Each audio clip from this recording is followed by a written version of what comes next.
do you turn your fear into power? That's what we're going to be talking about today in today's video. It's so scary.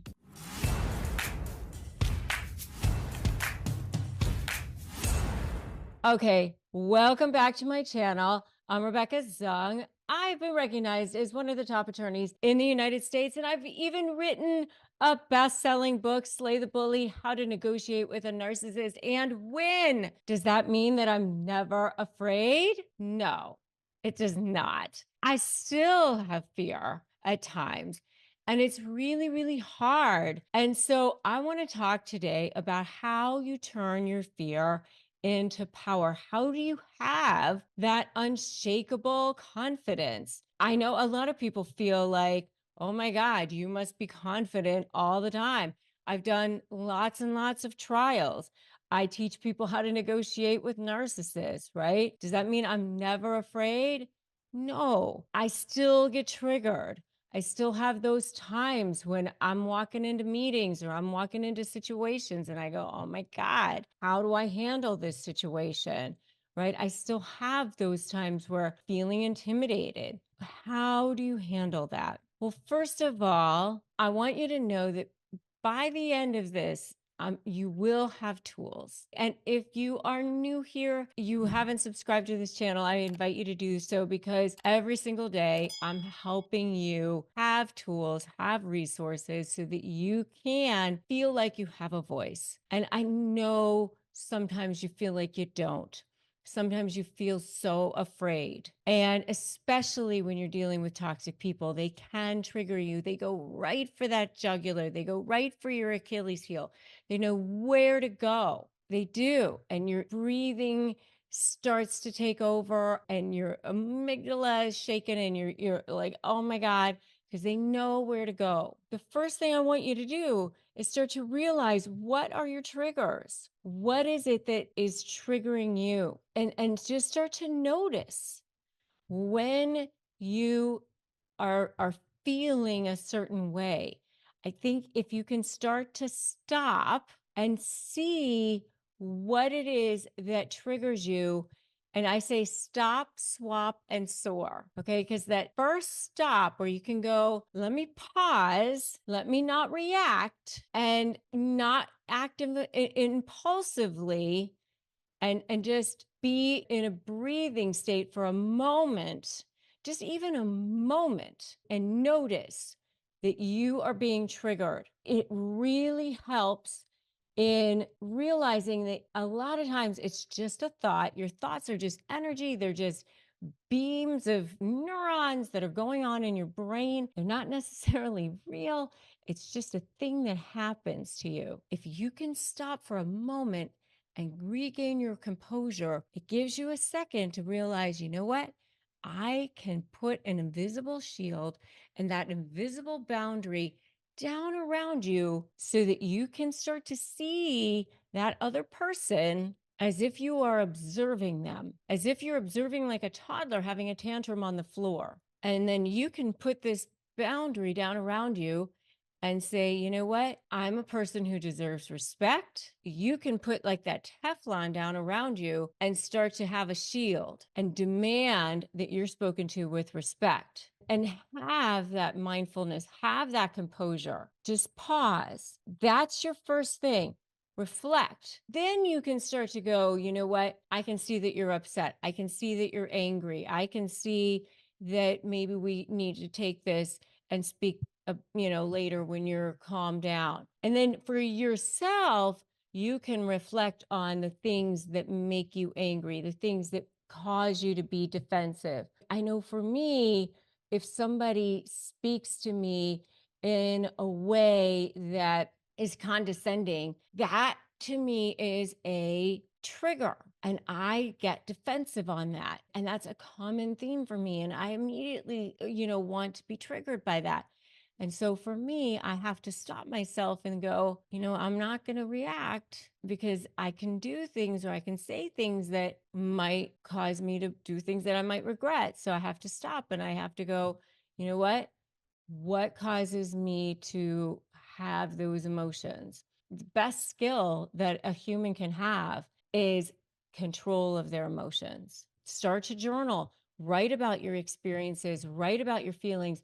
Over time, if you can reveal your patterns, you can reveal your triggers, it'll really help you because then you can start to notice them. What are the physical sensations that you have when you start to feel triggered? What are the physical signs that are your emotions? Do you get a racing heart? Do you have tightening in your chest? Do you have a knot in your stomach? And then start to engage in that and be more attuned to your bodily responses. And then when you start to feel those signals coming on, you can go, you know what? I'm going to take myself out of this right now. I'm not going to allow myself. You can start to observe, not absorb. Invisible boundary comes down. Excuse me, I'm going to remove myself from this situation right now. Learn to notice those external cues when you're feeling disrespected, when you're feeling unheard, misunderstood. Excuse me, I see that you're upset. You can take that pause. You can identify those emotions. You can acknowledge your feelings.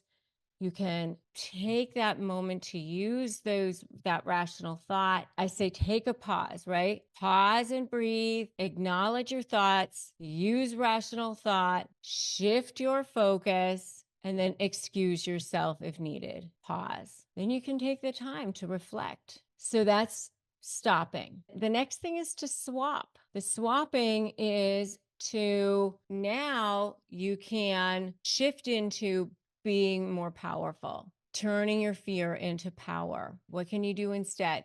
You can make a plan.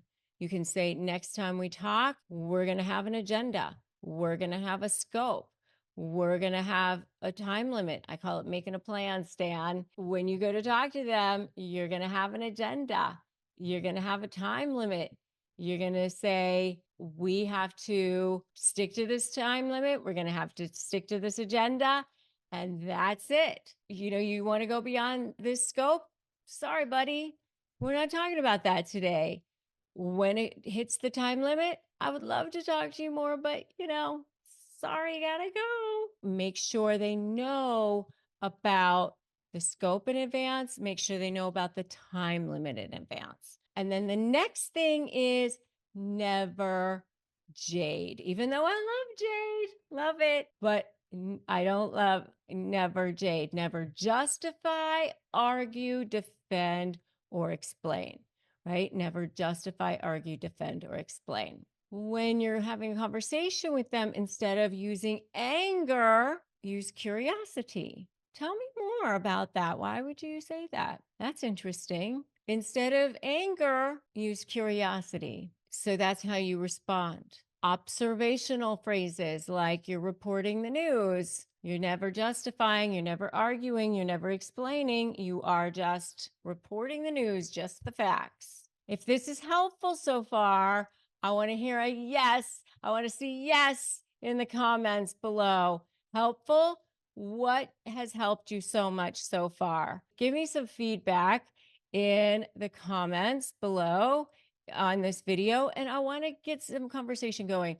What has given you the most fear? What gives you the most fear when you go to have conversations with difficult people, or people who are toxic, people who are intimidating you? I want to know. When you comment on this video, it actually helps other people too. When we share, when we're vulnerable, when we talk about this, it actually develops a community here, and we actually help each other. We empower each other. We inspire each other. We lift each other up. Comment below what has helped you, or what phrases have helped you so far that I've given you. All right. Another one is a non-confrontational phrase, like just, that's an interesting perspective, something like that.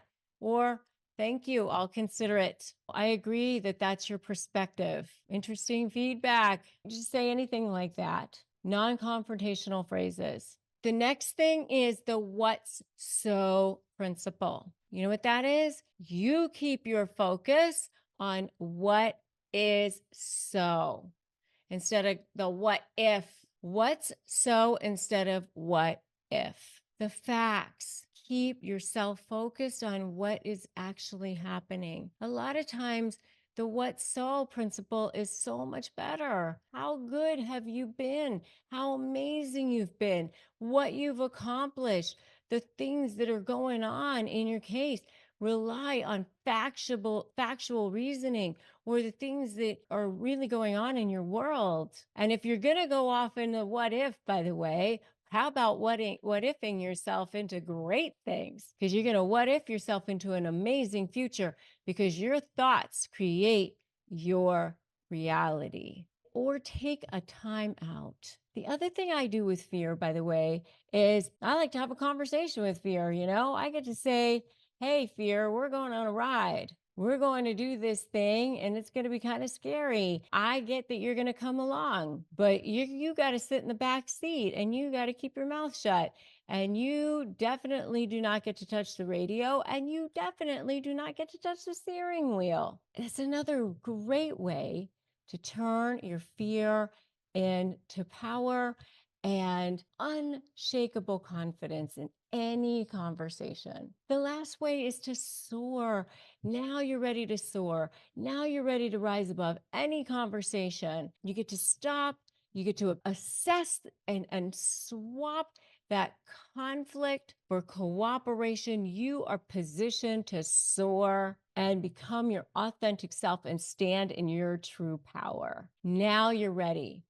You overcome those self-limiting beliefs by starting to identify yourself as someone who is powerful. Set a new floor for yourself. Instead of saying, I'm shy, say, I'm a person who's powerful. I'm a person who is assertive. Use I statements.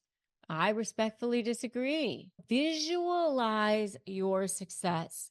Visualize yourself doing powerful things.